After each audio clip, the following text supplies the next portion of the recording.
Siya si Delia de la Cruz, dalagang lumaki sa hirap. Sa kanilang probinsya, halos wala silang makain na para bang isang kahig isang tuka ang pamilya nila. Isang araw, lumapit kay Delia ang isang ahente na nag-alok ng trabaho sa ibang bansa. Nangako ito sa kanya na magiging katulong siya sa isang mayamang pamilyang Arabo. Dahil sa pangangailangan at kahirapan na meron ng pamilya niya, pumayag si Delia. Pagdating niya sa Middle East, ay hindi pala talaga ganun kasimple ang buhay bilang OFW. Ang pamilyang akala niya itutulong sa kanya sa kahirapan ay ito palang mas magpapahirap kay Delia dahil minalas siya. Masama silang tao. Kinukulong siya sa isang malit na kwarto. Pinapakain ng tira-tira at panis sa pagkain. At higit sa lahat, sinasaktan siya at muntik ng gahasain ng kanyang amo. Kaya dahil doon, ay hindi nagdalawang isip na tumakas si Delia. Gamit ang oportunidad na kanyang nahanap ay tumakas siya. Dumaan sa maliit na bintana at kahit nahulog si medyo mataas na gusali, ay kinaya niya pa ring tumayo at lumayo sa lugar na yon. At doon, aksidenteng may nakabangga sa kanya na hindi niya akalaing tutulong sa kanya at mag-aahon sa kahirapan. Siya si Hassan, isang mayamang binatang Arabo na hindi nagdalawang isip na tulungan si Delia. Malakas na sinampal si Delia sa pisngi ng kanyang babaeng amo dahil aksidente niyang nahulog isang baso ng tubig dahil walang lakas ang kanyang mga kamay. Dala ng walang kain mula umaga ay wala na nga talagang lakas si Delia at galit pa rin ang kanyang among nabasag niya ang baso. "Ma'am, I am very sorry." "Shut up! Now clean it with your hands, now!" "Ma'am?" "Get the glass using your hands. That is your punishment." Walang nagawa si Delia dahil hinihintay siya ng kanyang among linisin ang bubog sa sahig. Hinay-hinay yumuko si Delia at isa-isang kinuha ang mga bubog ng salamin at naiiyak na siya dahil sa mga sugat sa kanyang palad at walang awang pinanood lamang ng babae ang naghihirap na dalaga. Gamit ang isang panyo ni Delia ay ginamit niya ito pang takip sa sugat matapos siyang hugasan ng dumudugong kamay at tiniis niya ito at tinakpan nila ng panyo dahil kahit gamot sa sugat ay wala siya at hindi siya binibigyan ng kanyang amo.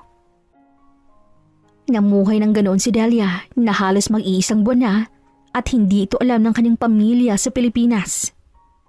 Gabi-gabi ay umiiyak si Delia sa napakaliit ng kwarto na parang kulungan. Nilak siya roon tuwing gabi upang hindi siya makatakas at tumutunog din ang kanyang tiyan sa gutom dahil hindi siya binibigyan ng pagkain ng kanyang amo. At kapag nakita siyang pasikretong kumukuha ng pagkain sa kusina, ikukulong siya ng 1 linggo. Walang kain at tubig lamang. Ramdam ni Delia ang pagod, sakit at galit sa buong katawan. Gusto niyang tumakas, umalis, at hindi na ulit babalik pa. Pero hindi niya alam kung paano. Kinuha ang kanyang cellphone at kapag tatawag man siya sa kanyang pamilya, ay nakabantay ang amo niya, kaya wala talaga siyang takas. Doon na pagtanto ni Delia na mas mabuti na lamang magkayod kalabaw siya sa Pilipinas kesa maliitin at ituring na parang isang aso dito sa Saudi Arabia. Sa madilim na gabi ay hinangad ni Delia ang kanyang ulo kung saan makikita sa maliit ng bintana ang maliwanag na buwan. "Diyos ko, tulungan po ninyo ako. Nagmamakaawa ako. Sana'y makaalis na ako sa pamamahay na to. Ayoko pa pong mamatay dahil lamang sa walang puso nilang trato sa akin. Naghihirap ang aking pamilya sa Pilipinas. Ayokong iwan sila ng ganun lamang. Ako ang pag-asa nila, Diyos ko. Mahal na Panginoon, gabayan niyo po ako. At sana balang araw, makaalis ako rito." Iyon ang paulit-ulit na dinarasal ni Delia na kahit malabo, ay alam niyang may pag-asa at darating yun. Sa tahimik na gabi, ay mahimbing na natutulog si Delia, pero siya'y nagising nang may biglang nagtakip ng kanyang bibig. Kaagad siyang nalimpungatan at nagulat nang makita ito ay ang kanyang lalaking amo. Malademonyo itong ngumiti habang si Delia ay nagpupumiglas pero masyadong malakas ang lalaki. Shh! Just obey me tonight or I will kill you. Wika ng Arabo. Natakot si Delia sa mga pwede niyang mangyari pero wala siyang pake. Patuloy siya sa pagpiglas at naalalang meron siyang matigas na libro na nilagay sa gilid ng kama. Kaagad niya itong kinuha at malakas sa sinapak sa mismong ulo ng lalaki na kinatumba nito sa sahig. At bago pa man muling makatayo ang Arabo na may planong gahasain siya, ay mabilis tumayo si Delia at tumakbo palabas dahil bukas ang pinto. Ngunit sumigaw ng napakalakas ang Arabo, kaya naalarma ang buong bahay. Hindi alam ni Delia ang gagawin nang magsimulang umilaw ang buong bahay. Hudyat, nanagising ang bawat tao roon. Sirado ang pinto palabas ng bahay, kaya kinakabahan na si Delia kung saan patutungo. Pero nahinto ang kanyang tingin sa isang salaming bintana at iisang plano lamang ang pumasok sa kanyang utak. Mabilis siyang tumakbo palapit doon. Kumuha ng matigas na gamit sa gilid at binasag ang salamin na naging resulta ng pagkasugat ng kanyang mga kamay. Pero hindi yun naging hadlang upang magmahina si Delia. Stop right there! Napalingon si Delia sa kanyang among sumigaw nang makita siyang tatakas sa bintana. At imbis na tumigil, ay umakyat dun si Delia. At kahit nasa ikalawang palapag siya ng bahay, ay tumalon pa rin siya at bumagsak sa matigas na lupa. Napasigaw siya sa sakit nang mabali ang kanyang kaliwang kamay.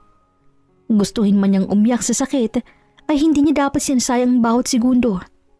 Kailangan niyang makaalis sa lugar na yon bago pa siya mahuli ng kanyang mga amo at mapupunta lamang lahat sa wala ang kanyang mga nagawa. Hawak-hawak na baling kamay ay patuloy sa pagtakbo si Delia.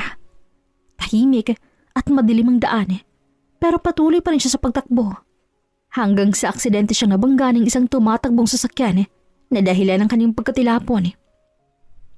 Napahiga si Delia sa lupa at gustuhin niya mang tumayo ay hindi niya magawa at sa hindi niya inaasahan, nandilim ang kanyang mga paningin at nawala ang kanyang buong lakas. Saka siya nahimatay sa kalsada. How's the patient, Doc? The patient is fine now. She is currently resting. Thank you so much, Doc.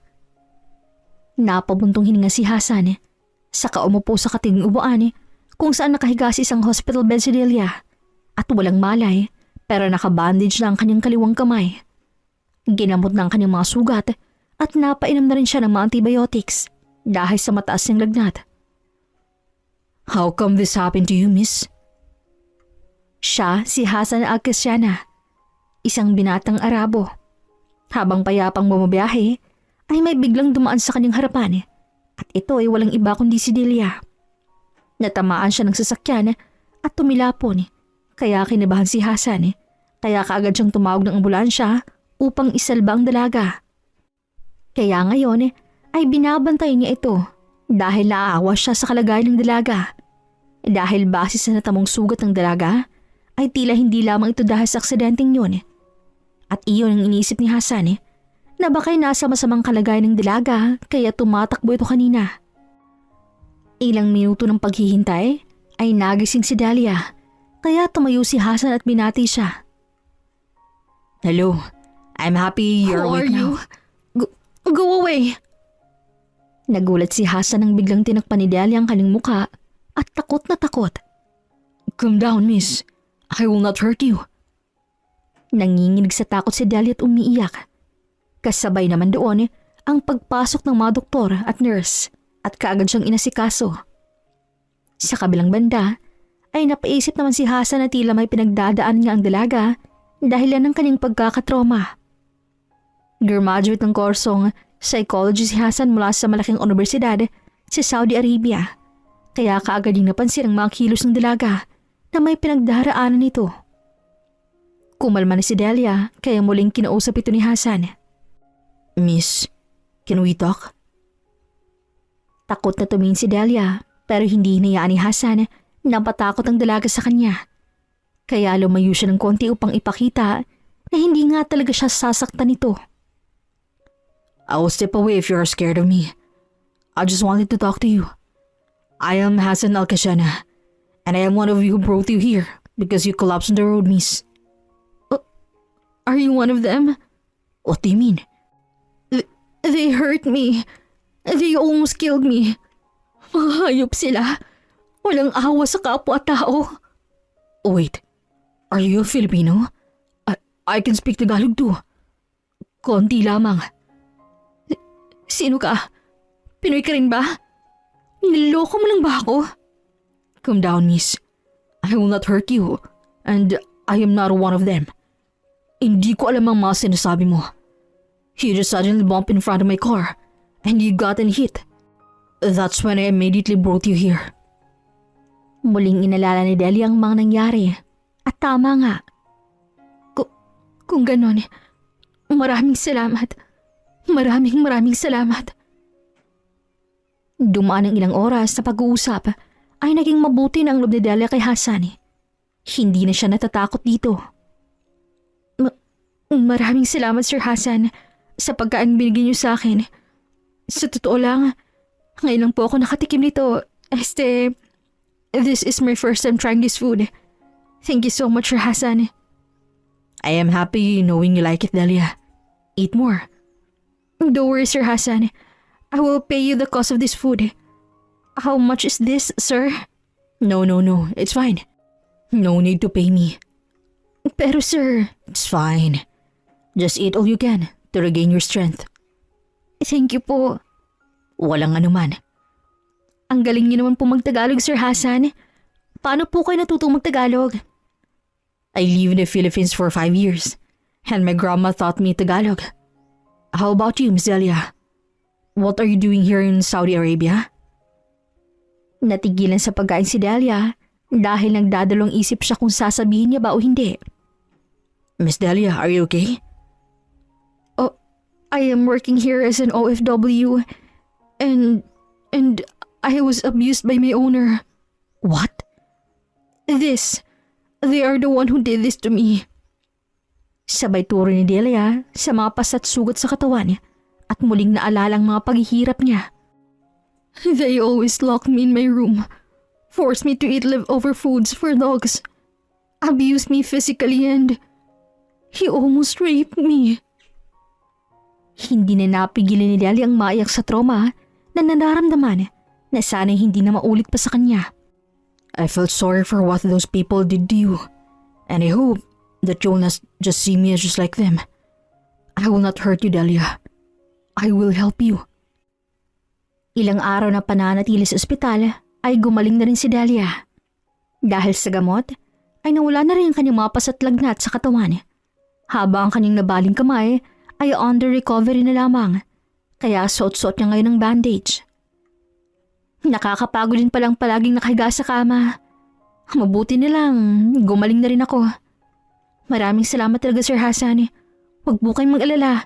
Babayaran ko po lahat ng nagastos ninyo. Mula sa araw-araw na pagkain po at bills na rin po dito sa ospital. No need. It's actually free. Po? Bakit po free? Napalaking pera po ang nagastos niyo para sa akin. Kaya posibleng libre lang po yun. Babayaran ko po kayo. Ano pang number niyo para masend ko na lang? Totoo. Libre lang yun, Delia. Pero sir, it's my decision. I wanted to help you, Delia. Dahil sa sinabit mo, nararapat lang sa'yong tulungan ng walang kalapalit. Pero ayaw ni Delia ang tanggapin ang tulong, kaya may paraan siyang naisip. Kung gano'n, pagsisilbihan ko po kayo, Sir Hassan. What do you mean? Hayaan niyo po akong pagsilbihan po kayo. Ipagluto kayo sa bahay at lahat ng gawain sa bahay. Nahihiya po kung walang maibigay sa kabutihan po ninyo. Please po, Sir Hassan. Nahihiya akong tanggapin ang libreng tulong niyo kaya sana isasang-ayon po kayo na maging kasambahay ninyong bahay po. Honestly, I am actually needing someone who will also manage my house, and I think he would be perfect for it. Abot tengang ngiti ni Delia. Kung gano'n, kailan na po ba ako magsisimula? Welcome to my house, Delia. Parang mahuhulog ang panga ni Delia na pinagmastan ang napakalaking bahay na tila isang mansyon. Dito po kayo nakatira? Yes. When I turned 25, I decided to live alone. With the savings I have, I created this place. Wow! Good afternoon, sir. Isang matandang babaeng nakangiting lumapit kina Delia at base sa suot nito ay isa siyang kasambahay doon. Oh, by the way, meet Manang Lena, my trusted maid in my house. She's been working for me for almost 6 years and she's also a Filipina, Delia. Talaga? Magandang umaga po, Manang Lena. Nako, mabuti namat may kapwa Pilipina na akong kasama. Siya ba yung bagong kasambahay na sinasabi niyo, sir? Yes, Manang. Let me excuse first. Feel at home, Delia. Maraming salamat po, sir. Umalis na si Hasan papunta sa taas kung saan naroon ang kanyang opisina dahil may trabaho pa siyang aasikasuhin. Habang si Delia ay kausap ngayon si Manang Lena. Kay gandang dalaga mo naman, iha. Naikwento na ni Sir Hasan sa akin ang patungkol sa iyo. Kumusta ka na pala? Kumusta ang kamay mo? Okay naman po, Manang. Maraming salamat po. Oh, sa tingin ko'y napagod ka sa biyahe. Halika, sasamahan kita sa magiging kwarto mo. At kung pagod ka, pwede ka munang magpahinga. Salamat po. Kahit malaki ang bahay ni Hasan, ay hindi maitatangging malinis ito. Pagpasok ni Delia sa kanyang magiging kwarto, ay nagulat siya sa laki dahil parang isang bahay na nila ito sa Maynila. Ito po ang magiging kwarto ko? Oo, iha. Alam kong naninibago ka sa laki, pero masasanay ka rin at magiging komportable. Maraming salamat po. Nagugutom ka ba? Nasa may kanang bahagi lamang ang kusina, ha. Aalis muna ako at may asikasuhin pa ako. Salamat po, Manang. Parang naluluha si Delia dahil hindi na tila kulungan ang kanyang kwarto. At higit sa lahat ay isang mabait na taong kanyang bagong among si Sir Hasan. Nang maayos si Delia ang magamit, ay pumunta siya kagad ng kusina upang tulungan si Manang Lena. Dahil malapit ng hapunan, kaya kaagad naisip ni Delia ang paghandaan ng pagkain si Sir Hasan at magpasalamat. Oh, ikaw pala yan, Delia. Tulungan ko na po kayong maghanda ng pagkain para kay Sir Hasan, Manang. Nako, maraming salamat. O eto, pakidala sa sala ang mga plato. Bakit po 5? May bisita po ba si Sir Hasan? Hindi, tayo ang kakain kasama si Sir Hasan. Po? Hindi ba't mauuna dapat sila kaysa sa atin? Gaya mo'y nagulat din ako noon. Pero isang napakabuting tao si Sir Hasan. Kaya gusto niyang sabay tayong kumain sa pagkainan. Kasambahay man o hardinero rito sa pamamahay niya. Tinuturing niyang patas ang lahat. Hindi na nakasagot si Delia dahil hindi siya makapaniwalang may bukal na puso talaga si Sir Hasan. Kasama sa isang mahabang mesa ay sina Sir Hasan, Delia, Manang Lena at 2 pang hardinero na pinagkakatiwalaan niya na rin. Masayang hapunan, kwentuhan at tawanan at base sa obserbasyon ni Delia kay Hasan ay masaya itong kasama silang kumain. Delia, is there something wrong? Kaagad na napaiwas ang tingin si Delia nang mapagtantong nakatitig pala siya sa binata. Wala po, sir.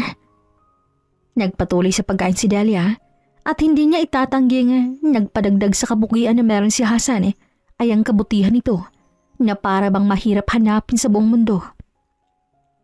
Lumipas ang gabi ay naisipan ni Delia ang tawagan ng pamilya sa Pilipinas. Gamit ang telepono sa sala ay tumawag siya at ang unang sumagot ay ang kanyang ina. Hello? Sino sila? Mama, ako to si Delia. Naku po, Diyos ko anak, ikaw pala yan. Anak ko, kumusta ka na dyan? Pinigilan ni Delia ang maluha sa saya nang muling marinig ang boses ng ina na siyang unang sumuporta sa kanya. Okay naman po ako, Mama. Kayo po? Miss ka na ng bunso mong kapatid. Gusto raw maglaro kayo. Ay, ito talagang batang to. Kapag nakapag-ipon po ako ng malaki, uuwi po ako dyan, Ma. Para na rin po mapaayos ang bahay natin. Maraming salamat, anak, ha. Basta tandaan mo, huwag mo masyadong paguri ng sarili mo. Kapag sinasaktan ka dyan, magsumbong ka sa akin. Hindi na napigilan ni Delia. Tuloy nang tumulo ang kanyang maluha at nang hinang mga tuhod dahil sa pagmamahal na meron siya sa kanyang mga magulang.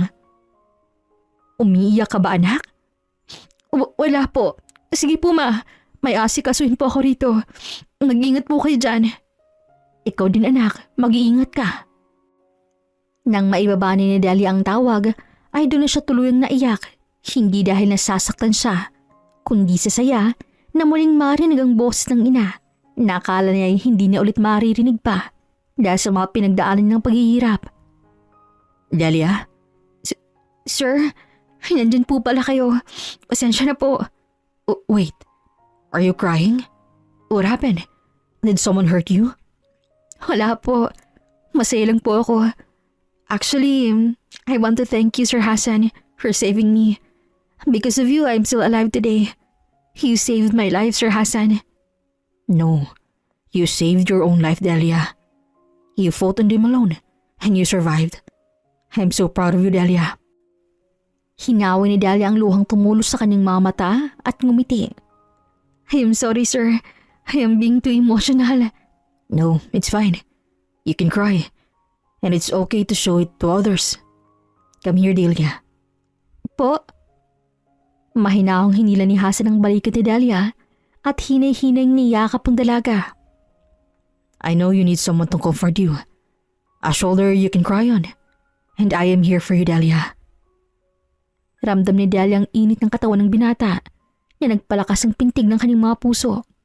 At naririnig niya rin ang bugso ng dibdib ni Hassan dahil sa pagkadikit ng kanyang mukha sa dibdib nito. Hinay-hinang yumaka pabalik si Delia at nakaramdam ng kaligtasan sa mga bisig ng binata. Maraming salamat, Sir Hassan. Sa ilalim ng buwan ay magkayakap ang dalawa na kalaunan pala ay may pagmamahalan ng mabubuo. Okay lang ba, Delia? Tumango bilang sagot si Delia bago sabay silang pumasok ni Hassan sa loob ng police station. It wasn't me. That girl is just accusing. Kakapasok pa lamang niya ni Delia ay naririnig na ang malakas na sigaw ng isang lalaking Arabo na walang iba kundi ang amo niya noon na siyang nagplanong gahasain siya. Nang magtuma ang kanilang mga mata ay dumalo ang takot ni Delia sa kanyang buong katawan. Kaya napatras siya nang muling maalala ang mga nangyari noon. Pero kaagad itong napansin ni Hassan kaya hinawakan niya ang kanyang kamay at pinakalma. Delia, you need to fight for your fear. We need to win this case. So please calm down. Tama si Hassan. Kaya ang maging duwag ay siyang matatalo talaga at hindi na makukuha ni Delia ang hustisya. Hey, that girl. Are you the one who accused me, huh? How dare you? You are just a worker here in Saudi. Yet you act like you live here. Go home, you poor woman. You don't have the right to say those words, sir. And also, it is obvious now that you really abuse her. Not just physically, but also verbally. Sir Hassan, kumalma kayo. Huh. I think you are mistaken, mister. I know you have been hypnotized by that woman. She is a witch, a scammer. Go back to the Philippines. Sa mga sinabi ng Arabo, ay doon nagsimulang kumulo ang dugo ni Delia. Dahil kahit isa siyang Pinay, ay walang may karapatang isang Arabong pagsabihan siya noon na kahit mahirap lamang siya, ay hindi pa rin makatarungan na pagsabihan siya nito ng masama. Tumayo si Delia at galit na tumitig sa nakaposes na Arabo. Speak all you want. Tell me curse words whenever you want. But I promise to myself that I will never be like you. And remember this. I will never give up this case until I will not see you behind bars. And what you said will always be added to my report in verbal abuse. So watch out, and you will see how a Filipina fight for themselves. Natapos ang session na nagtagumpay sina Hassan at Delia. Naipakulong nila ang dating amo na nang abuso sa kanya noon. Nalaman na rin ito ng agency ni Delia at bukas silang tutulong sa dalaga sa kahit anong mangyari ulit sa kanya. Naku po, mabuti namat maayos nang naging dalo ng kaso. Masaya ako para sa iyo, Iha. Maraming salamat po, Manang. Ang totoo, hindi ko yun makukuha dahil sa tulong ni Sir Hassan. Siya pong mas nagbigay ng suporta sa kaso. Kung hindi dahil sa kanya, baka hanggang ngayon, Binabangungot pa rin po ako ng aking takot. Isang napakabait na binata talaga ni Sir Hassan. Kaya maghahanda ako ng masarap na hapunan. Magpahinga ka muna roon, Iha. Magbibihis muna po ako. Tutulungan ko po kayo. Kung ganon, hindi ko yan tatanggihan. Umalis muna saglit si Dahlia upang magbihis. Pero hindi pa man siya tuluyang nakakapasok sa kanyang kwarto, ay napansin niyang nakabukas ang pinto sa likod na bahagi ng bahay. At makikita ron si Hassan na nakatayo habang may tinatawagan. Hindi na sana ito papansin ni Dahlia nang aksidenteng marinig ang usapan nila ni Hassan. Pero sa lengguwaheng Arabic, kaya hindi na iintindihan ni Dahlia ang usapan. Ngunit parang galit ito dahil sa tono. Kaya dali-daling pumasok ng kwartong dalaga at hindi na nangialam pa. Sabay silang kumain ng hapunan at napapansin ni Dahlia na parang hindi masaya si Hassan pero pilit itong umingiti. Gustuhin man niyang tanungin ng binata ay wala siya sa lugar upang mangialam. Nagligpit na sila ng mga huhugasin at tumulong naman sa kusina si Dahlia. Ay, oo nga pala. Makibigay kay Sir Hassan to, Iha. Vitamins at maintenance niya yan tuwing gabi. Kumatok ka muna bago pumasok sa kwarto, ha. Dala-dalang isang tray ay umakyat si Dahlia sa taas at kumatok ng 3 beses. Sir Hassan, dala ko po ang gamot ninyo. Ngunit walang sumasagot. Kaya hinay-hinang binuksan ni Dahlia ang pinto at naabutang walang tao ang loob.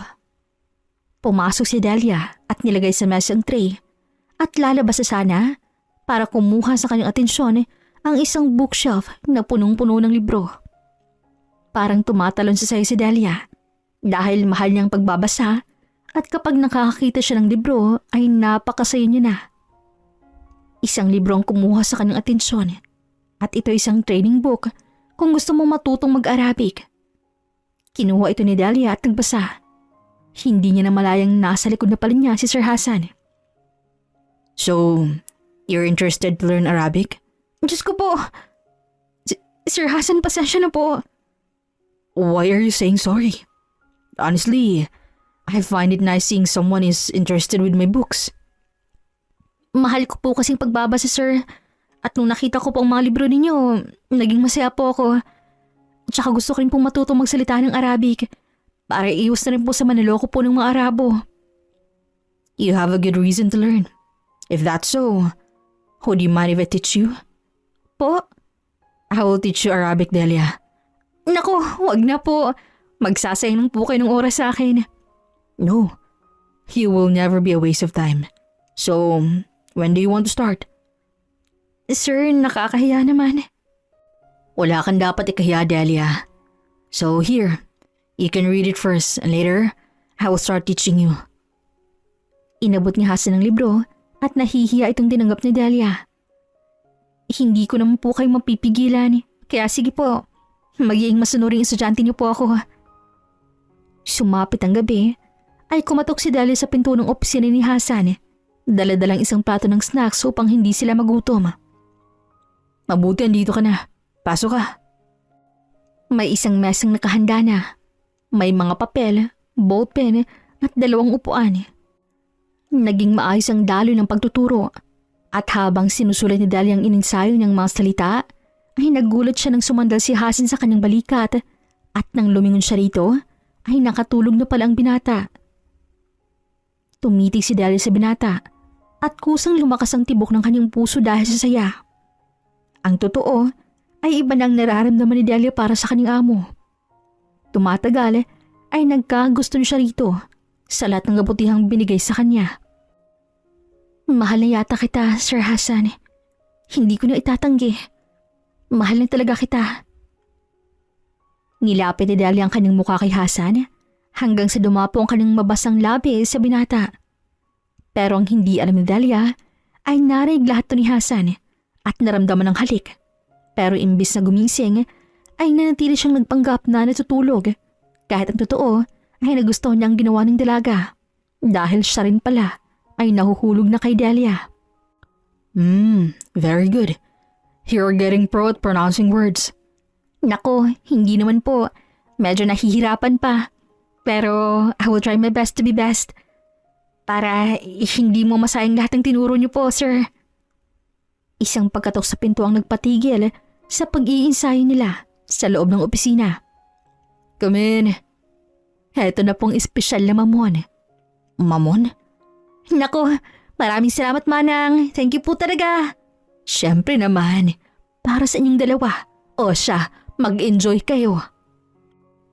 Dala-dalang isang plato ng mamon ay muling umupo si Dahlia na mangiti sa labi, habang si Hasan ay hindi alam kung ano ang mamon. Is that what you called a mamon, Dahlia? Opo, hindi niyo pa po ba ito natitikman? Espesyal na pagkain po ito sa Pilipinas. I've been in the Philippines for 5 years. But I never tried that. I think that would be so good. Oo naman po. Eto, ako na po magsusubo sa inyo. Say ah. Are you sure? Sige na po, say ah. Nahihiya man si Hasan ay binuksan niyang kanyang bibig at sinubo naman to ni Dahlia. It's good. Sabi ko na namiss ko po talaga to. Kain pa po kayo. Habang inunguyan ni Dahlia ang pagkain at masayang kumakain ay napatitig si Hasan sa kanya. At hindi rin napigilang mapangiti na hindi niya itatangging napapadas ang kanyang pangiti kasama si Dahlia. Dumaan pang ilang mga araw at mas naging close si Dahlia at Hasan. Mas tumataas ang kanilang oras magkasama. Pinag-uusapan ng buhay, nagtatawanan sa mga biro at higit sa lahat, nanonood sila ng movies. Habang nagpo-focus ang tingin ni Dahlia sa pelikula, ay pasekretong tumingin sa Hasan sa kanya. At imbis sa screen ng tingin, ay kay Dahlia ng kanyang mga titig na para bang mas gusto niyang titigan ng dalagang kanyang katabi. Takbo! Sir Hasan, tingnan mo! Napasigaw si Dahlia nang madala siya sa emosyon sa pinapanood, kaya napating siya kay Hasan at napahawak sa balikat nito. Pareho silang natigilan nang magtama ang kanilang mga tingin. Pareho silang bumba ang tingin papunta sa labi at humanturoan ng mga titig. Napakuyom ng kamao si Dahlia at napatuloy naman si Hasan. Ngunit pareho nilang pinipigilan ang mga sarili kaya sabay silang umatras at umastang walang nangyari. Pero nagbigay ng malaking epekto na pala ito sa kanila pareho. Natapos manunood ay bumalik na siya sa bawat kwarto. Pabagsak na humiga sa kama si Dahlia at tinakpan ang mukha ng unan dahil nahiya siya sa nangyari. Habang si Hasan ay tulalang nakatitig sa kisame. Pinagsisisihan ng mga nangyari na sana tinuloy niya. Lumipas ang ilang mga araw ay mas nanabik ang kagustuhan ni Hasang umamin na sa dalaga. Pero nahihirapan siya. Kahit ang totoo ay may gusto din pala si Dahlia sa kanya.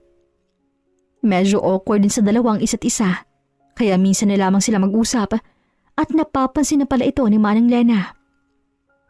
Napakalalim yata ng iniisip mo, Iha. Po? Ayos ka lang ba? Napapansin ko, ilang araw ka nang palaging nakatulala. May nangyari bang masama?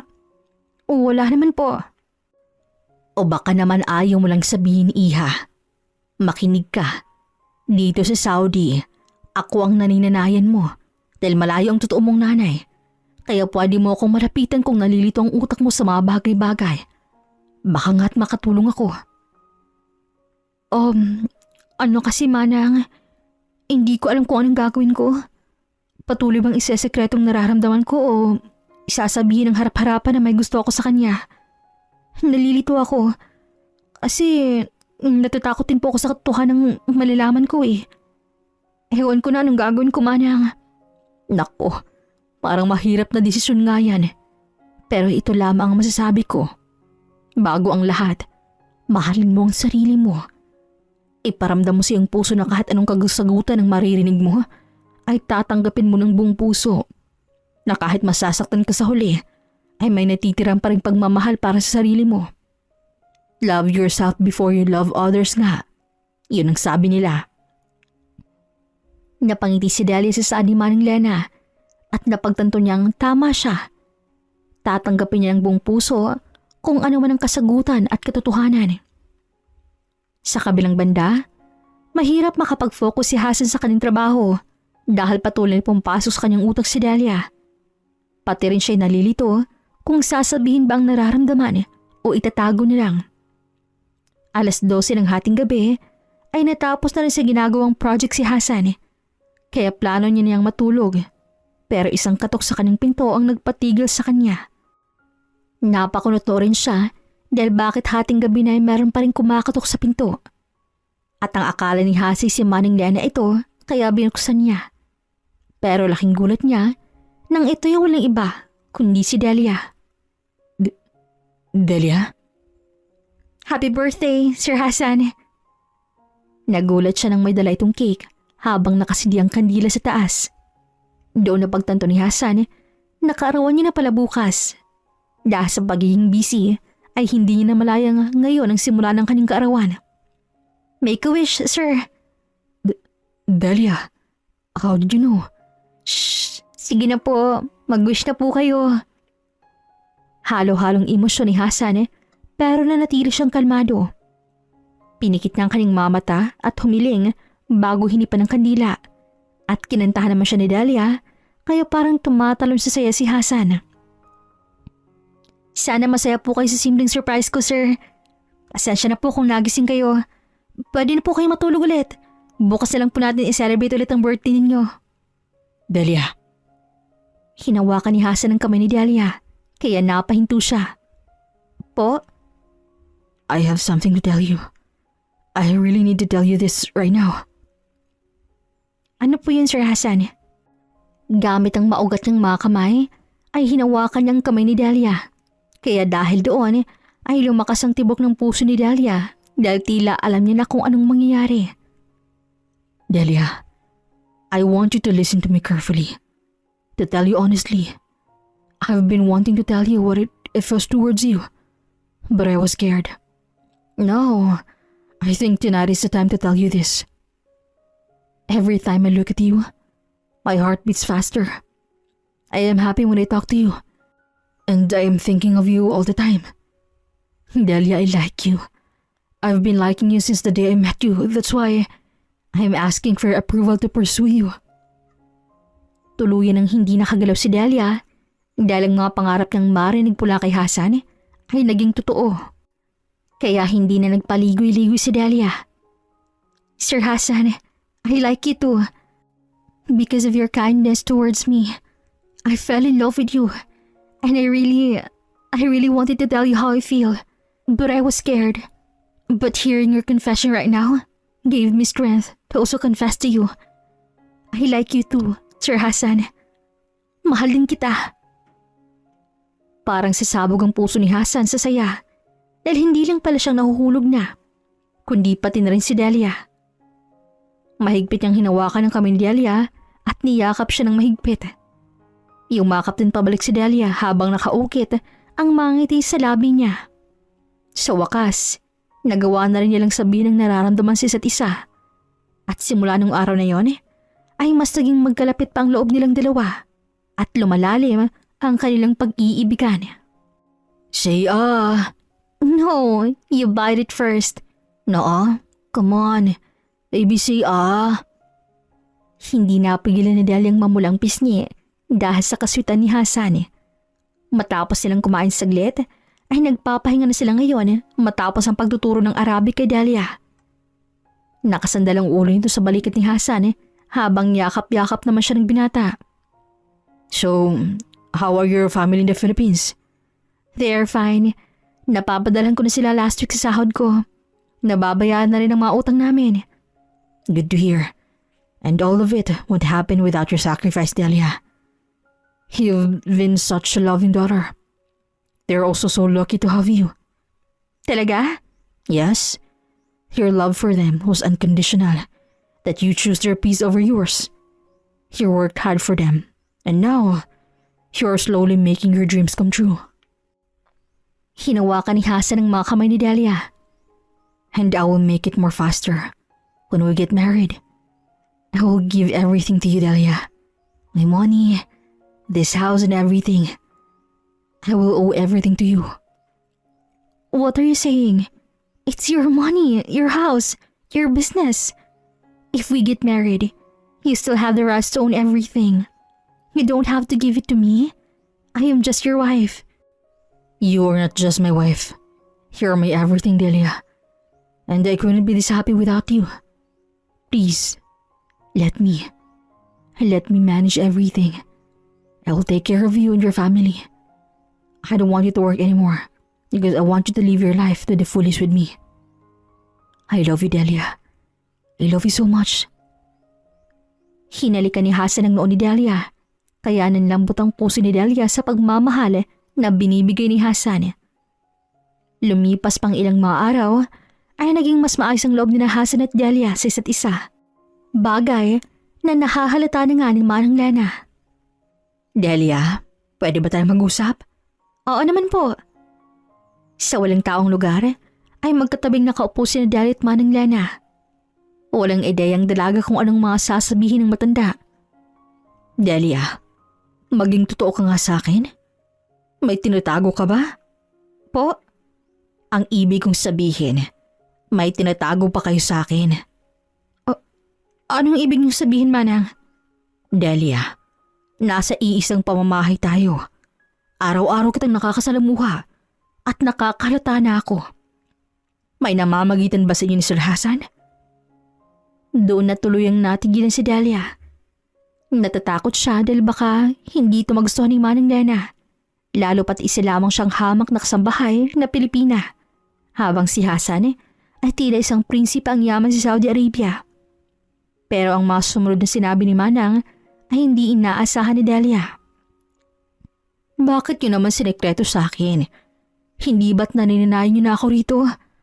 Akaling yata hindi ko magugustuhan ano? Nagkakamali kayo. Mahal ko kayong pareho. At ang makitang masaya kang kasama sa isa't isa ay masaya na rin ako, Delia. Manang, sorry po. Alam mo ba, Iha, na iyang si Sir Hasan ay hindi ko pa nakitang umibig na kanino. At masaya akong makitang umiibig siya sa kagaya mong mabait na dalaga.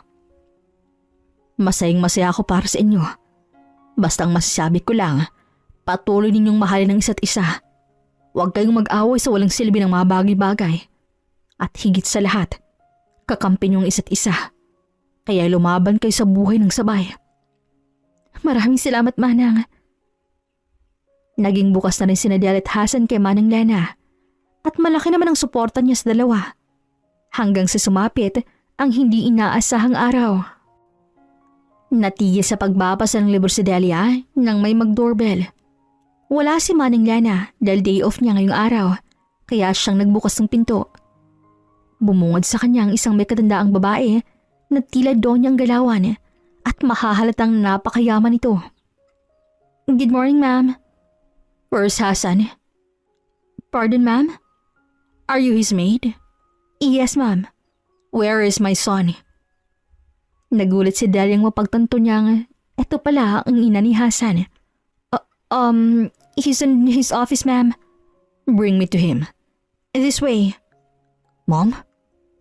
Hindi natuloy ni Delia ang kanyang mga sasabihin nang nasa harap na nila si Hasan. Gulat na gulat ang mukha nito. Oh my darling, I am so happy to see you. Mom, why didn't you tell me you will come? Why are you so shocked?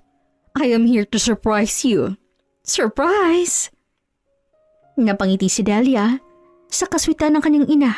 Pero si Hasan ay tila kinakabahan kaya nalilito si Delia kung bakit ganoon ang reaksyon nito. I know you want to talk about something, Mom. Maybe we can talk about it someday. No dear. I want to talk it right now. Let's go. But Mom... Anyway, miss, serve us some juice and bread, please. Yes, ma'am. Nagkatingin na sina Delia at Hasan. Nandoon pa rin ang tila hindi maipintang mukha ni Hasan habang si Delia ay ngumiti lamang at sinanyansan si Hasan okay lang pero hindi pa rin mapakali si Hasan. Nang makahanda na si Delia ay dinala niya ito sa sala kung saan kasalukuyang nag-uusap ang mag-ina. Mom, let's just talk about that tomorrow, please. Why are you so desperate to talk about that matter tomorrow? Why not today? Mom, why? Are you shy that your maid will know about something? Hey, miss. Yes, ma'am? Did you know that my one and only son is getting married next month? Natigilan si Delia. Muntik niya nang mabitaw ng kanyang hawak na baso ng juice dahil sa gulat. Napatingin si Delia kay Hasan na sa kanya na ang tingin at baka sa mamatay nitong pagkagulat. Hindi alam ni Delia kung anong gagawin. Halo-halo ang kanyang nararamdaman na tila parang sa isang segundo lamang ay babagsak ang kanyang katawan sa katotohanang narinig. I am so happy that my son is getting married with the daughter of my trusted friend and the owner of one of the highest ranked company here in Saudi. And I am so excited to see him in the suit. Kaagad tumayo si Delia at diretsyong naglakad paalis. Tila nabibingi siya at ang tanging iniisip niya ay bakit at paanong nangyari. Kusang niluha si Delia sa harap-harapang kalokohan ng kanyang nararamdaman na sa lahat ng pinagsamahan nila ay may tinatago pala si Hasan. Delia. Kaagad na hinawan ni Delia ang kanyang luha at hinarap si Hasan na huminto sa kanyang harapan. My mom just left. Delia, we need to talk. About what? Narinig ko na, Hasan. Harap-harapan ko nang narinig na ikakasal ka na sa isang babae. Delia, that marriage wasn't my choice. It was an arranged marriage. Ang mga magulang namin may gusto sa kasal na yun. Kahit na, karelasyon mo ako pero parang ako ang kabit, Hasan. No, Delia. Ikaw ang mahal ko. Pero sa mata ng nanay mo sa lahat ng tao, kabit ako. Itigil na natin to, Hasan. No. You're not breaking up with me. I love you, Delia. Mahal din kita, Hasan. Pero ang sakit. Ang sakit lang sa pati na tinago mo sa akin habang may tayo pa. Because my plan is to end the marriage arrangement so we can be together. Pero isa lamang akong hamak na kasambahay. Malayo ako sa babaeng pakakasalan mo. Isa lamang akong hamak na mahirap, Hasan. Hindi tayo bagay. Langit ka, lupa ako. Delia, don't say that. You are the woman I dreamed of. You are the woman that I love. But if you really love me, then respect my choice. Let's break up, Hasan, and live your life together with a person that will give you everything. Delia, please, don't leave me. Gustuhin man ni Delia ang wala siyang magagawa at hindi niya alam kung paano ipaglalaban ang kanilang pagmamahalan. Kaya hinawi niyang kami ni Hasan at naglakad paalis. Habang nilalagay ni Delia ang kanyang mga gamit sa maleta, dahil sa plano niya nang umalis sa pamamahay na yon, ay para na rin sa kaibubuti ni Hasan. Pero natigilan si Delia at tuloy na ng hina. Naluha siya at hindi na alam ang gagawin. Lumingon siya kay Hasan na patuloy pa rin sa pagmamakaawa. Mahal na mahal din kita, Hasan. Pero para yun sa ikabubuti mo. At isa lamang akong hamak na mahirap. Hindi ka kayang ipaglaban dahil sa estado ng buhay ko. Kinuha ni Delia ang maleta nang mailagay ng kanyang mga gamit at naglakad na palabas. Habang si Hasan ay patuloy na nakasunod at nagmamakaawa. Hanggang sa makalabas na ng bahay si Delia. Hasan, please. Bitawan mo na ako. Malakas ay hinawin ni Delia ang kanyang kamay at diretsyong naglakad paalis. Hindi binibigyan ng tingin si Hasan kahit parang sinasaksak na siya sa sakit. Tao po, Manang Lena. Sa hindi kalakihang bahay sa Saudi ay kumatukton si Delia kung saan kasalukuyang nandoon si Manang Lena. Pagbukas ng pinto ay nagulat ang matanda nang makita si Delia ang may dalang maleta at umiiyak ito. Naku po, Delia, bakit ka andito? At bakit dali mo ang mga gamit mo? Manang, naku pasok ka. Malamig dyan, halika. Diyos ko, ano bang nangyari? Kakabakasyon ko lang, ano nangyari? Pinalayas ka ba ni Sir Hasan? May nangyari bang masama? Nasaktan ka ba? Hindi po. Kusa lang po akong umalis. Umalis ka? Bakit ka naman umalis? Si Hasan po, ikakasal na. Ano? May nakalaan na po sa kanya noon pa lang at hindi niya sinabi sa akin, Manang. Nilaman ko na lamang ito nung dumating ang kanyang ina. Doon ko na lamang niloloko ko ni Hasan. Naku po, bakit naman ganun? Pasensya na po kung storbo ako rito sa bahay ninyo, Manang. Pero wala po akong mapuntahan. Makikitulog na lang po sana ako ngayong gabi. At bukas na bukas, uuwi po ako sa Pilipinas. Delia, kumalma ka muna. Masyado ka yata nagpapadala sa nararamdaman mo. At saka, masyado yatang mabilis ang mga pangyayari. Hindi ba't mas mabuti po yun? Para hindi ako masaktan pa. Pero Iha, makinig ka. May mga bagay sa mundo na kailangan intindihin at unawain. Hindi naman ako pabor sa ginagawa ni Hasan. Pero hindi ba't nasasaktan din siya? Baka naghihintay lang siya ng tamang pagkakataon na sabihin sa yun. O baka gumagawa siya ng paraan upang itigil ang plano ng pamilya niyang ipakasal sa babaeng hindi niya gusto. Napakaraming pwedeng maging dahilan, Delia. Kaya mali na basta-basta kanila manggagawa ng konklusyon.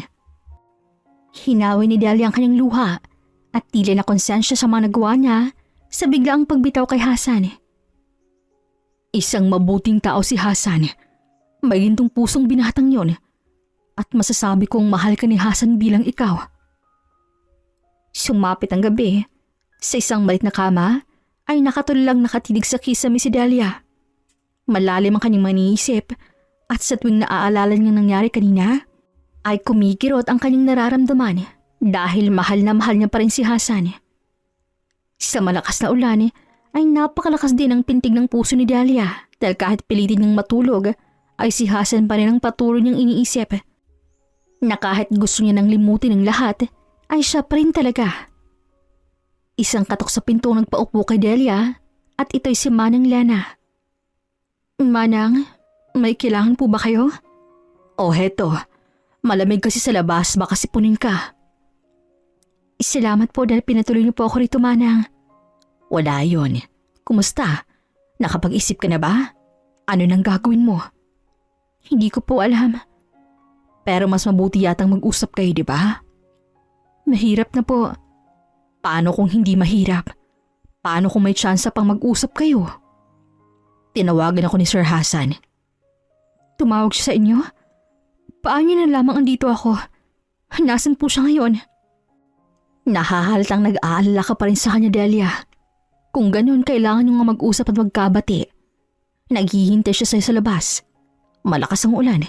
Magdala ka ng payong. Baka giniginaw na siya roon. Dalian mo na. Kaagad tumayo si Delia at aalis na sana.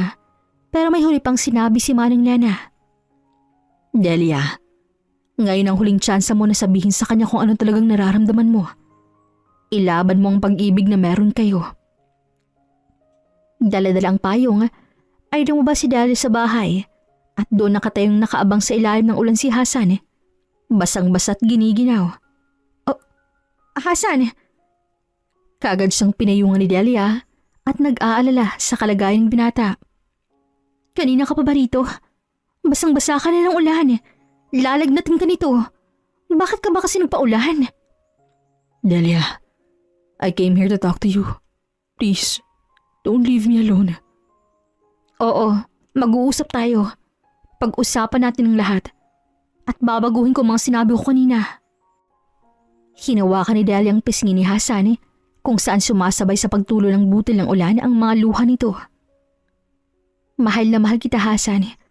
At hindi ko kaya na basta-basta lamang kitang iiwan. Kaya mula ngayon, sasamahan kita. Ilalaban natin ang nasimulan natin na kahit anong mangyari. Kahit harapin natin ang mga magulang mo, hindi ako bibitaw sa'yo. Let's fight this together. I will fight for you, Delia. I will do everything. I love you, Delia. I love you so much. Hinila ni Hasan ang bawang ni Delia, sabay halik sa mabasang labi ng dalaga. At doon, sa ilalim ng malakas na ulan, ay malalim ang kanilang paghahalikan na kahit gaano kalakas ang ulan, ay mas nangibabaw ang kanilang pagmamahalan sa isa't isa. Lumipas ang umaga at ang araw na haharapin ni Delia at Hasan ang mismong pamilya niya sa harap ng babaeng pakakasalan niya sana. Pagpasok ni Hasan ay nakita sila ng mga kasambahay at nagulat sa hawak kamay nilang dalawa. Pero wala silang pake. Kahit ipagsigawan nila sa buong mundo ay hinding-hindi magbabago ang pagmamahalan nila. Maririnig sa salang usapan ng kanilang pamilya at nang marating nila ang sala ay tumigil silang dalawa sa harap nila na natigilan Oh, my son. You're here with whom? Mom, Dad, and to everyone who is here, I want you to meet my girlfriend. Girlfriend? Yes. We've been together for almost a month, and we love each other sincerely. And now, I am here to tell all of you that I will cancel the marriage you planned, because she's the woman I wanted to marry. Oh, wait. Are you the maid I saw yesterday? The two of you were secretly having a relationship? Yes, ma'am. I am here together with Hassan to formally tell all of you that we love each other, not because we decided to, but our heart speaks to us that we wanted to spend our life together. I may just be a maid, a poor Filipina, but I will give the happiness your son wanted, and I will do my best to be your daughter. Wala ni isang nagsalita sa lahat dahil sa gulat, pero isang palakpakang naririnig nila mula sa isang araba. At ito'y walang iba kundi ang babaeng ipapakasal na kay Hassan na si Sashana. Wow! That was impressive. Now that it's clear that Hassan found who she truly loves, I think it's time for me to step down as a bride. What do you mean, Sashana? Auntie, honestly, I don't like to get married with a person I don't like. I was just also being forced by my parents, and just like Hassan, I don't have any choice. So I hope you will accept your son to where his heart truly speaks. And if you truly love your son, you will support him to the things and the life he wanted. Natapos ang usapan ay hindi na nagtagal doon sina Dalia at Hassan. Palabas sana sila ng bahay, ngunit napahinto sila nang tumawag si Sashana mula sa likuran. You're Dalia, right? Can we talk for a moment? Tumingin muna si Dalia kay Hassan bago pangiting tumango si Hassan. I will ready the car. I'll be waiting. Sa tabi ng hardin ng malaking bahay ng pamilyang Alkeshna ay magkaharap sina Dalia at Sashana, pero hindi sa parang magkaaway, kundi magkakampi bilang kapwa mga babae kahit magkaiba ang kanilang bansang kinalakhan. Actually, I am so happy that you came to Hassan's life, because if that incident didn't happen, I would be sad for the rest of my life. Dalia, I want to clarify to you that I don't like Hassan, and I am not into a romantic relationship with him. I wanted to live my life and to meet the person I am meant to be, not by force. And also, I am so thankful for giving me motivation to fight. You're such a brave woman, Dalia. Goodbye. Goodbye. Nagpaalam sila sa isa't isa, dala-dalang iba't ibang aral sa buhay. Kay Sashana ay napagtanto niya nga huwag ipilit ang mga bagay na hindi naman nararapat. Dahil kapag ipipilit mo ay masasaktan at pagsisisihan mo lang ito sa huli. Kay Dalia at Hassan naman ay napagtanto nilang mas mabuting lumaban sa buhay at kahit anumang mangyari ay kakampi nilang isa't isa sa hirap at ginhawa. Ngunit kinakabahan pa si Hassan dahil lumipas ang halos 2 araw niya nang hindi nakakausap ang kanyang mga magulang. Dahil kahit baliktarin pa ang mundo, sila pa rin ang magiging kasangga nila sa buhay. Pati na rin si Dalia ay nalulungkot. Kaya ang plano nila ay puntahan sa mismong bahay ng mga magulang upang makausap nila ng masinsinan. Hassan, Mom, Dad. Kusang niyakap ni Hassan ang mga magulang niya sa hindi inaasahang pangyayari. Sa malaking sala ay magkatabing nakaupo ang mga magulang ni Hassan at ganoon din si Dalia at Hassan. Tahimik at wala ni isang nagsasalita, pero hindi hinayaan ni Hassan na matapos ang araw na walang mangyari. Mom, Dad, honestly, they were about to visit you. We planned to privately talk about this matter. And what we didn't expect is he also wanted to talk about it. We are here to apologize, our dear son. Apologize? What do you mean, Dad? For everything that made you feel hurt. We didn't know that what we are doing before is hurting you. About the arranged marriage. I am very sorry, Hassan. We didn't know that we are stealing your own happiness just to satisfy us, and it's wrong. We are just hurting you all along, Hassan. Mom, Dad, there's nothing to be sorry for. You were just thinking for my future. But I can manage myself now. I can live my life. And I want to live with Delia. She is the one that I truly love. Tumayo ang ina ni Hassan habang palapit kay Delia. Nagulat pa si Delia nang hawakan ng kanyang kamay at nginitian siya nito. You have a very beautiful name, Delia. Thank you, Mrs. Alkeshna. Just call me Mom. From now on, I am your mother, and I am so happy that you met my son. This is the first time that I saw him with someone. You are the first woman he met, Delia. I hope our son will take care of you, Delia. If he'll hurt you, come to us, okay? Mahinang natawa si Delia at pinigilan ng pagturo ng kanyang luha sa saya. Ngayon ay maluwag na ang nararamdaman nilang pareho dahil sa wakas, pabon na rin at tanggap na rin sila ng kanyang pamilya. Lumipas ang 2 buwan ay isang napaka-importanting pangyayari ang magaganap dahil ikakasal na rin sila sa wakas. Sa bansang Saudi Arabia, doon nila napiling magpakasal kaya dinala ni Delia ang kanyang pamilya mula sa Pilipinas.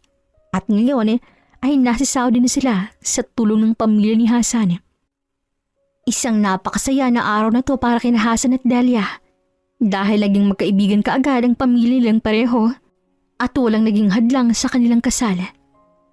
Naganap ang kanilang honeymoon sa bansang Denmark at labis ang saya nila na kasama ang isa't isa.